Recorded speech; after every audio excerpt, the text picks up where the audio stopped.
हरे कृष्णा। गुड्डू की दुनिया में आप सभी का बहुत बहुत स्वागत है। तो आज हम हरी हरी बोल सीरीज में आपके लिए बहुत ही सुंदर कथा लेकर आए हैं। कथा को ध्यान पूर्वक सुनिएगा, स्किप कर ना सुने, अन्यथा कथा आपकी समझ में नहीं आएगी।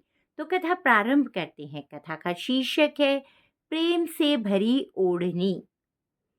तो कथा प्रारंभ करते हैं। वृंदावन के पास एक गांव में भोली भाली माई पंजीरी रहती थी। दूध बेचकर वह अपनी जीवन नैया चलाती थी। वह मदन मोहन जी की अनन्य भक्त थी।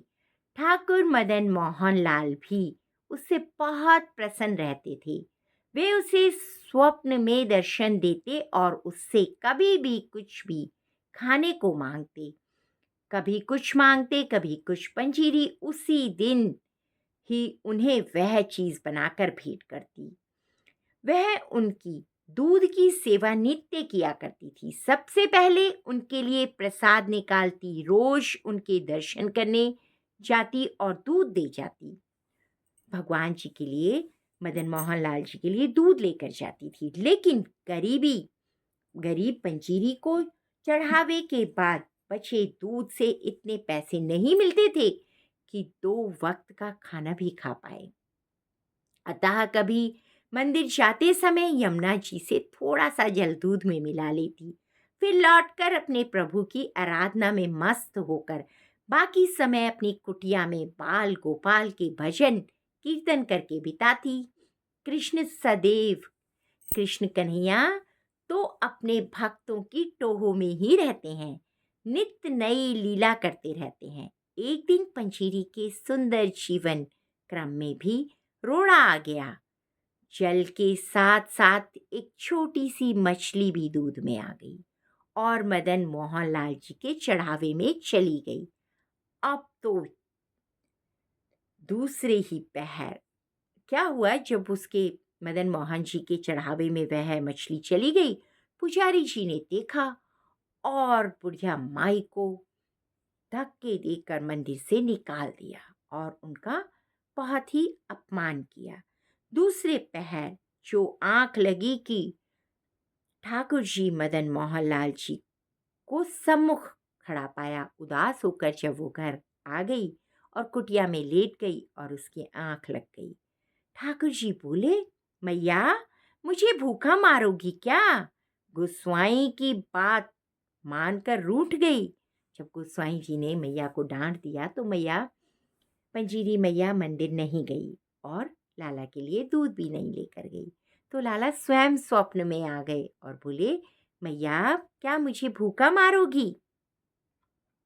खुद पेट में अन्न का एक दाना तक न डाला और मुझे दूध पीने को कह रही हो। तो मैया ने कहा कि क्या कहते हैं, जब स्वप्न में आए कि लाला खड़ा क्यों है सम्मुख, दूध पी ले। तो मैया से लाला बोले कि खुद तो अपने पेट में एक दाना भी नहीं डाला है और मुझे दूध पीने को बोल रही है।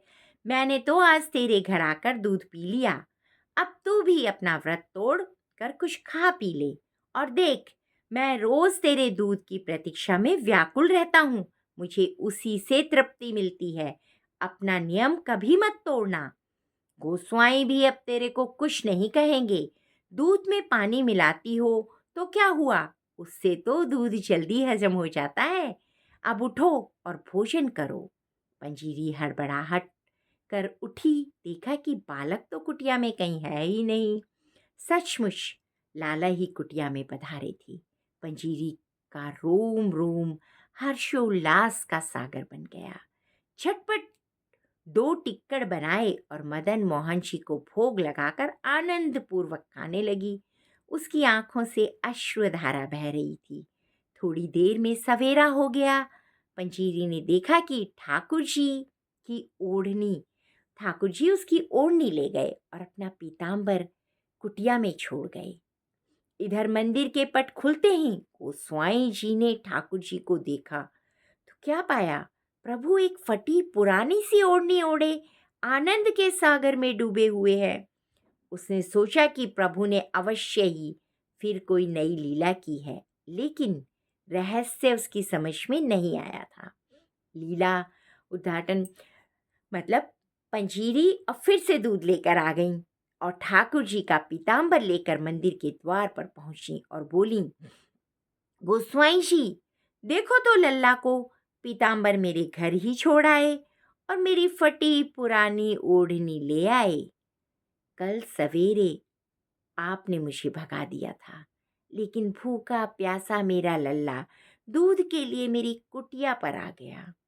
गोस्वाई जी पंजीरी के सामने बैठ गए।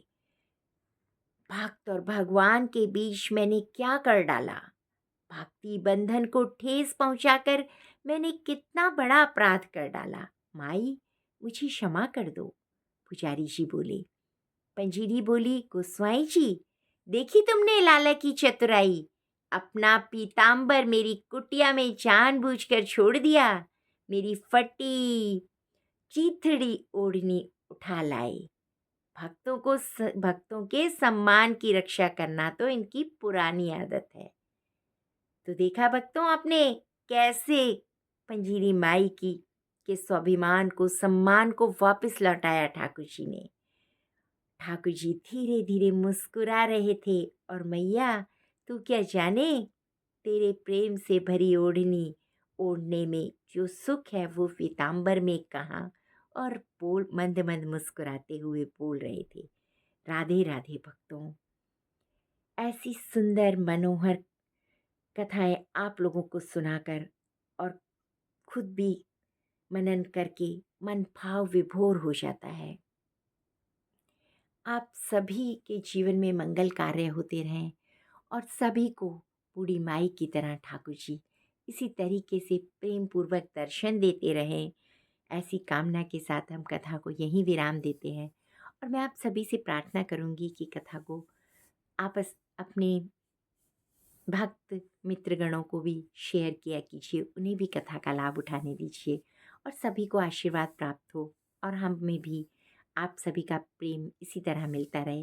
कमेंट्स में जय जय श्री राधे लिखते रहें और भी बहुत सारी ऐसी कथाएं आपके लिए लाते रहें हम। ऐसी हम पर कृपा राधा रानी और ठाकुर जी की बनी रहे।